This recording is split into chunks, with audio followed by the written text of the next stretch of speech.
Hi friends, welcome to my channel super trader Lakshya. और यहाँ पे बात करूंगा कल क्या पॉसिबिलिटी हो सकती है, किस तरीके से आप प्लान कर सकते हैं कल की ट्रेड। मार्केट आज मोस्टली इनडिसाइसिव बंद हुआ है, ना पॉजिटिव ना नेगेटिव, लेकिन उम्मीद थी कि काफी गिर सकता है। कल काफी बड़ा फॉल आया था हाई से। तो मैंने जो एक और पॉसिबिलिटी के बारे में बताया था कि हो सकता है मार्केट फेड के पहले एक किसी मिड पॉइंट पे जाके रुके, और मोस्ट प्रॉब्ली हम उस मिड पॉइंट के आसपास हैं।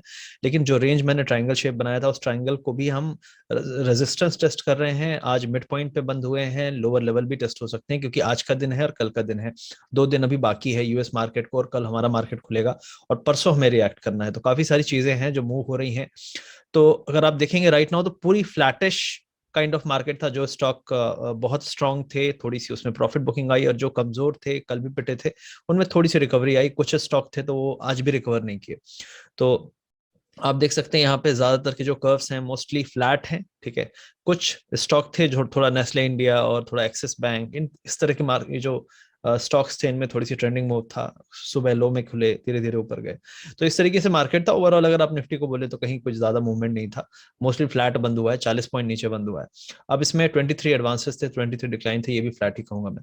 तो राइट नाउ मार्केट इनडिसाइसिव बंद हुआ है, ना पॉजिटिव ना निगेटिव। लेकिन कल के फॉल के बाद इनडिसाइसिव है, क्योंकि अभी किसी चीज का वेट कर रहा है। अब हम देख लेते हैं ग्लोबल मार्केट में क्या चल रहा है। अ, उससे पहले अगर आप चैनल पर नए हैं तो चैनल को सब्सक्राइब करिए। हमारा सुपर ट्रेडर लक्ष्य चैनल है, हमारा टेलीग्राम चैनल है, उस पर हम जो भी अपडेट्स होते हैं अपने जेनरिक व्यूज देते रहते हैं। स्टॉक के टिप्स टॉप्स नहीं देते हैं हम, वहाँ पे जनरल व्यूज देते हैं जो मार्केट में मैटर करती है। उसके अलावा हमारा क्रिप्टो का भी चैनल हमने खोला है, तो उसको भी आप ज्वाइन कर सकते हैं। लिंक मिल जाएगा आपको, एसटीएल क्रिप्टो करके उसका नाम है। दूसरी चीज है यहाँ पे इम्पोर्टेंट की एक बुक है, उसके बारे में बताऊंगा मैं, द मिलियनेयर फास्ट लेन। तो उसके बारे में भी थोड़ा आप से शेयर करूंगा चीजें। बहुत अच्छी बुक है, उसको जरूर ऑडियो बुक को सुनिएगा। तो उसके बारे में बात करूंगा। और बात कर लेते हैं अभी बुक के बारे में, फिर उसके बाद कैरी करते हैं अपने एनालिसिस को। दोस्तों, आप में से बहुत सारे लोग यंग रिटायर होना चाहते हैं और मिलेनियर बन के रिटायर होना चाहते हैं। तो यहाँ पे एक बुक है जिसके बारे में आपसे बात करना चाहता हूँ। ये बुक बहुत ही बेहतरीन बुक है जो आपको मदद कर सकती है, आपके माइंडसेट को अलाइन कर सकती है। इसका नाम है मिलेनियर फास्ट लेन। इस बुक को इस समय मैं सुन रहा हूँ। आप में से बहुत सारे लोगों को एक कॉमन प्रॉब्लम फेस करना पड़ता है, और वो प्रॉब्लम है पैसे सेव करने की। जब तक आप पैसे सेव नहीं कर पाओगे तब तक आप उसे इन्वेस्ट नहीं कर पाओगे। और इस बुक के थ्रू आप अपने जो भी फालतू के एक्सपेंसेस हैं उनको कम कर सकते हो, और उसी पैसे को इन्वेस्ट करके, अर्ली इन्वेस्ट करके आप यंग रिच बन सकते हो, आप यंग रिटायर हो सकते हो। और बहुत सारे लोग को यहाँ पे प्रॉब्लम होगा, बुक पढ़ने में मन नहीं लगता है, तो आपको कुकू एफएम में ये बुक सुनने को मिल जाएगी। ऑडियो बुक है, हिंदी में मिल जाएगी, तो आप वहां पे जाके सुन सकते हैं। वहां पे हजारों बुक्स हैं जो आप सुन सकते हो। राइट नाउ कुकू एफएम में एक ऑफर चल रहा है, SL50 अगर कोड लगाते हैं तो जो इनका एनुअल सब्सक्रिप्शन है, जिससे आपको ये सारी बुक्स मिलेगी सुनने को, वो सिर्फ आपको 200 रुपए में पड़ेगा। तो अवेल कर सकते हैं इस ऑफर को। तुरंत जाके इस वीडियो की डिस्क्रिप्शन में लिंक है, ऐप को इंस्टॉल करिए कुकू एफएम, और वहां पे जाके आप SL50 कोड लगाएंगे तो आपको 50% डिस्काउंट मिलेगा। 200 रुपए में एनुअल सब्सक्रिप्शन है, जाके सुनिए। बहुत सारी बुक है वहां पे, द इंटेलिजेंट इन्वेस्टर है, द साइकोलॉजी ऑफ मनी है, रिच डैड पुअर डैड है। तो बहुत सारी बुक्स हैं जो आपको मदद करेगी। अगर आप ट्रेडर और इन्वेस्टर हैं तो जरूर इन बुक को आपको सुनना चाहिए, ये मेरी सलाह है। आई होप ये पॉइंट आपको अच्छा लगा होगा। आइए चलते हैं, बात करते हैं अपने एनालिसिस के बारे में। तो आइए अब बात कर लेते हैं ग्लोबल मार्केट के बारे में। सबसे पहले तो ग्लोबल मार्केट्स अगर आप देखेंगे राइट नाउ तो काफी नीचे है। मतलब अगर आप देखेंगे यहाँ पे तो यूएस टेक 100 172 पॉइंट्स नीचे है। ये ग्रीन में था सुबह जब हम बंद होने गए हैं, तो ये 40 पॉइंट ऊपर था। US 30 100 पॉइंट ऊपर था, और ये भी प्लस 15-20 पॉइंट था। तो ये सारे के सारे लाल में आ गए हैं। और जो यूरोपियन मार्केट था वो अच्छा खासा ग्रीन था, स्ट्रॉन्ग ग्रीन था, और वो पूरा रेड में चल रहा है। तो ये क्या हुआ है, बेसिकली यूएस में एक इन्फ्लेशन है, पीपी, प्रोड्यूसर प्राइस। वो आज तक का रिकॉर्ड हाइक दिया है, ग्रोथ दिया है उसने, और बहुत हाई लेवल पे 9.6 के लेवल पे चल रहा है, जो कि बहुत ज्यादा।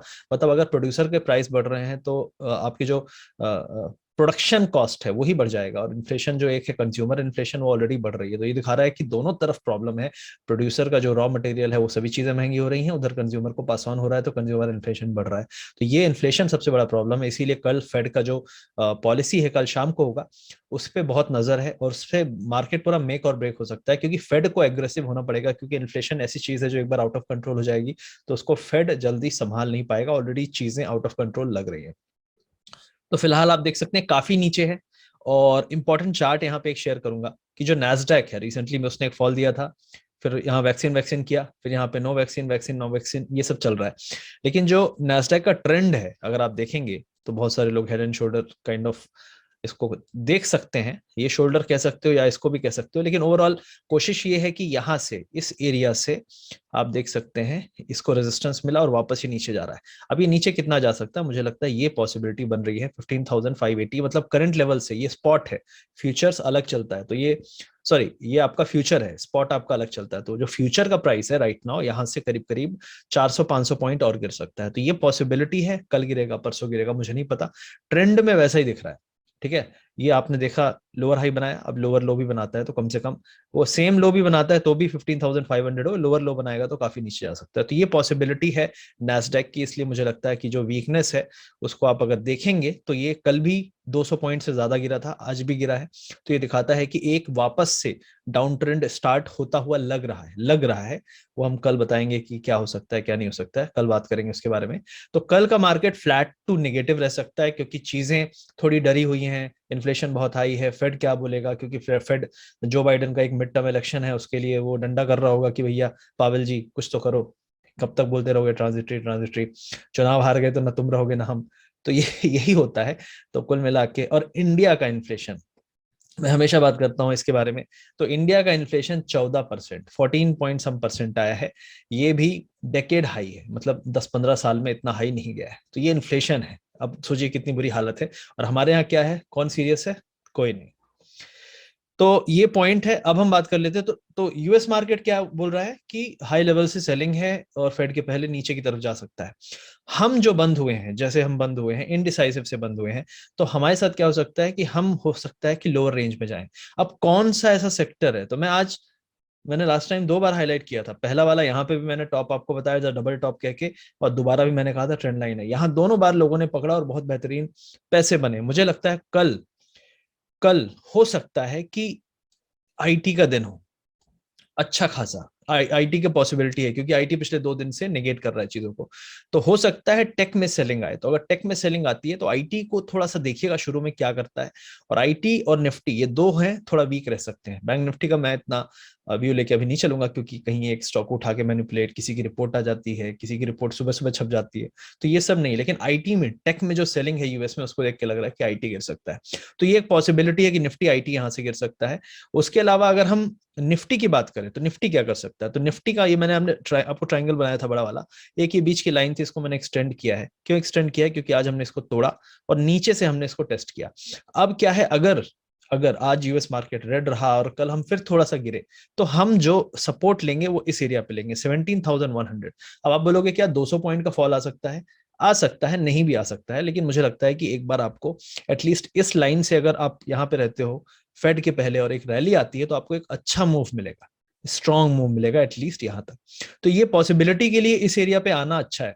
लेकिन हो सकता है कि हम थोड़ा सा इसके पास आए, यहीं पे टाइम बिताएं, और हो सकता है क्लोजिंग में बाउंस दें या फिर हम यहाँ पे पहुंच भी जाएं। सभी पॉसिबिलिटी खुली हुई है। सिर्फ ये है कि अगर नेगेटिविटी आज मार्केट क्लोज होता है, एशियन मार्केट कल रेड होता है, तो हम मोस्ट प्रॉब्ली इस एरिया में जा सकते हैं। 150-200 पॉइंट कोई बड़ी बात नहीं है, 1% का करेक्शन है। और वहां से अगर फेड बहुत एग्रेसिव या बहुत हॉकिश नहीं होता है, तो फिर हम एक बाउंस देखेंगे, अच्छा बाउंस देखेंगे, और फिर ये लेवल टूट भी सकते हैं आगे चल के, क्योंकि बहुत दिन तक इस ट्रायंगल में नहीं रहने वाला है। तो ये पॉसिबिलिटी है निफ्टी 50 की। अब हम बात कर लेते हैं यहाँ पे बैंक निफ्टी की बात कर लेते हैं। तो बैंक निफ्टी में क्यों मैं अभी बहुत ज्यादा डिसीजन नहीं लेना चाह रहा, मैंने कल आपको एक रेंज बताई थी राइट, ये वाला कंजेशन जोन बताया था। देखिए कंजेशन जोन के ऊपर से इसको घुमा दिया गया। अभी क्या हो सकता है बैंक निफ्टी में राइट नाउ, बैंक निफ्टी का अपर रेंज तो आपको पता है 37,300 है। अगर यहाँ पे खुले, आपको यहाँ पे सेल करना है, कल के दिन की बात है, कि हो सकता है कि कल के दिन हम वापस अगर गैप अप खुले तो फ्लैट में आके बंद हो। अगर हम गैप डाउन खुलते हैं इस कंजेशन जोन में दोबारा 37,300 से 500 के बीच में, तो वापस से हो सकता है कि हम कहीं बीच में बंद हो 600-700 पे। मोस्टली मार्केट कल बैंक निफ्टी हो सकता है फ्लैटिश बंद हो, लेकिन रेंज रहेगी 400-500 पॉइंट की। तो अगर गैप डाउन मिले और उसके बाद अगर सब कुछ नेगेटिव है, तो फिर डेफिनेटली मार्केट हो सकता है कि फेड के पहले नीचे होके जाए, मतलब कि ताकि बहुत बड़ा नीजर रिएक्शन ना लगे, क्योंकि कोई नहीं चाहेगा ना कि हम यहां से सीधे छलांग मार दे नीचे। वो बोलेंगे यार मिड पॉइंट पे कहीं रहो तो फॉल थोड़ा सा सॉफ्ट होता है, सॉफ्ट लैंडिंग कहते हैं। लेकिन लोगों को तो आदत है झटका खाने की, 18,600 पे जैसे पड़ी थी सॉफ्ट लैंडिंग ये वाली तो ये लैंडिंग हो सकती है। लेकिन हम अगर यहाँ पे होते तो, इसीलिए हमने पहले ही करेक्शन दे दिया है, और हो सकता है यहाँ से थोड़ा सा और करेक्शन देके हम 36,500 के आसपास बंद हो, और फिर वहां पे फेड का न्यूज आए जो भी होगा, तो उस तरीके से हम रिएक्ट करेंगे। तो ये ये पॉसिबिलिटी हो गई निफ्टी बैंक की। अब कुछ स्टॉक की बात करूंगा यहाँ पे, तो आप अगर बैंक में देखेंगे तो यहाँ पे सब ऑलमोस्ट फ्लैट है। एक्सिस बैंक कल भी पॉजिटिव था, आज भी पॉजिटिव था, आज आईसीसी बैंक ने थोड़ा जोर लगाया, लेकिन एचडीएफसी बैंक और कोटक बैंक ने नीचे की तरफ काफी जोर लगाया हुआ था, तो कहीं गया नहीं, बैंक निफ्टी कहीं जा नहीं पाया। अब उसके अलावा बात करूंगा यहाँ पे टाटा मोटर्स की। इसका इसका जो करंट पैटर्न चल रहा है, मुझे ऐसा लग रहा है कि ये टॉप बना रहा है, ना कि अगली रैली की तैयारी कर रहा है। I don't know why, I hope कि मैं गलत हूं, लेकिन 520 530 की तरफ जाने जैसा लग नहीं रहा है। मुझे ऐसा लग रहा है ये देर सवेर नीचे की तरफ और आएगा, और हो सकता है 430 440 एरिया तक आए, हो सकता है। और इसके लिए ट्रिगर अगर किसी को रखना है, तो वो ट्रिगर रीसेंट के जो लो हैं 485 जो है अभी इमीडिएट लेवल के नीचे वाला लो जो है, इसके नीचे अगर जाने लगे, 480 आप मान लो, उसके नीचे जाने लगे, तो मुझे लगता है कि एक ये, अगर इसका चैनल हम बनाना चाहें तो बना सकते हैं वैसे, लेकिन मुझे लगता है कि एक कोशिश हो सकती है इस पैटर्न में घूमने की, हो सकती है कोशिश इस पैटर्न में घूमने की और फिर ब्रेकआउट करे। हो सकता है एक बड़ा फ्लैग बनाए, पॉसिबिलिटी है, लेकिन यहां पे सपोर्ट बनेगा उसका 440, तो ये एक चांस बन रहा है। तो टाटा मोटर्स में अगर थोड़ी सी वीकनेस दिखे, 480 के नीचे आता हुआ दिखे, तो समझ लीजिएगा हो सकता है बड़े लोग यहाँ पे इसको लाने की कोशिश करें। तो ये पोर्टफोलियो के लिए मैं भी यहाँ पे बाय करने की कोशिश करूंगा। मैंने आपको पहले भी कहा था कि मैं 430 के आसपास, 420 के आसपास मिले तो ये मैं बाय करने की शुरुआत यहाँ से कर सकता हूँ। राइट नाउ नहीं करूंगा, यहाँ पे कर सकते थे हम थोड़ा 450 पे, मैंने इसकी बात भी की थी लास्ट टाइम, लेकिन मैं अभी तक नहीं किया हूं। तो मुझे लगता है कि करना है तो आपको 420 430 के आसपास करना चाहिए। अब हम बात कर लेते हैं यहाँ पे रिलायंस की। रिलायंस अभी गिव अप, मतलब मान नहीं रहा है, पिट पिट के मान नहीं रहा है। तो मुझे ऐसा लगता है कि रिलायंस में देखिए फिलहाल तो सपोर्ट पे यहाँ से बाउंस आना चाहिए, लेकिन क्या पता ना आए, कोई ऐसे गारंटी नहीं होती कि सपोर्ट है या ट्रायंगल पैटर्न है तो ऐसा हो ही। तो मोस्ट प्रॉब्ली अगर यहाँ से हम कल और वीकनेस देखते हैं तो आपको 2320 तक के लेवल्स दिख सकते हैं। और आप ये मान लीजिए कि ओवरऑल जो रिलायंस है, रिलायंस नीचे की तरफ ब्रेकडाउन कर रहा है, रीजन मुझे नहीं पता लिटरली, लेकिन मैं इसको 2200 2300 के आसपास एक्यूमुलेट करने की कोशिश करूंगा, ये मेरा व्यू है।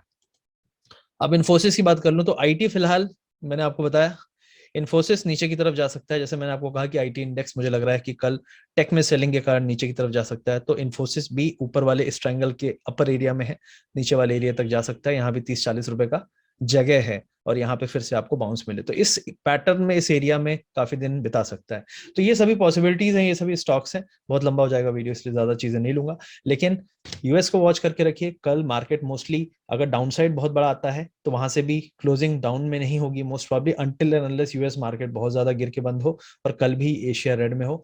और मोस्ट प्रॉब्ली मुझे लगता है यहाँ से 50-60 पॉइंट, 50-60 पॉइंट नीचे निफ्टी बंद हो सकता है, जा सकता है 200 पॉइंट, लेकिन बंद होने का मैं बात कर रहा हूं कि कहां पे, अनटिल एंड अनलेस बहुत नेगेटिविटी रहे कल एशिया में। और बैंक निफ्टी भी थोड़ा सा हल्का 100-150 पॉइंट नीचे। आईटी में मुझे लगता है कि यहाँ से ठीक ठाक करेक्शन कल मिल सकता है। तो ये ओवरऑल मिक्स्ड चीजें हैं जो दिख रही हैं मार्केट में निकल के आ रही हैं। अब देखते हैं कल किस तरीके से होता है, अपना प्लान दोबारा से चेंज करेगा, सुबह क्या दिखता है, किस तरीके से यूएस फ्यूचर रहता है, उसके बेस पे रात में कैसी क्लोजिंग मिलती है। लेकिन मुझे ऐसा लगता है कि कोई बड़ा ब्रेकआउट कल नहीं आएगा, ना बड़ा ब्रेकडाउन, बड़ा ब्रेकडाउन आके लोएस्ट पॉइंट पे क्लोजिंग भी शायद ना मिले, लेकिन एक फॉल, क्योंकि हम आज लोअर लेवल से ऊपर बंद हुए हैं, तो वापस से जो आज के लो लेवल हैं उनके आसपास हम जा सकते हैं, ये पॉसिबिलिटी है। और फिर हो सकता है अगर चीजें सुधरती हुई दिखें दोपहर तक में, तो एक फिर बाउंस देके कहीं बीच में बंद हो, ये पॉसिबिलिटी। आई होप आपको वीडियो अच्छा लगा। और जो ऑडियो बुक है उसको सुनने के लिए वीडियो के डिस्क्रिप्शन और पिन कमेंट में मैंने लिंक दे दिया, चेकआउट कर सकते हैं, ऑफर कोड लगा सकते हैं, 50% डिस्काउंट मिलेगा। मिलते हैं अगले वीडियो में। पढ़ते रहिए, सीखते रहिए, समझते रहिए, माइंडसेट को इंप्रूव करिए। इसी तरीके से आप प्रॉफिटेबल बनेंगे, ना कि किसी के टिप से या कोई शॉर्टकट बता देगा। हर एक इंसान को खुद के हिस्से की मेहनत करनी पड़ेगी। मिलते हैं अगले वीडियो में। Thank you very much.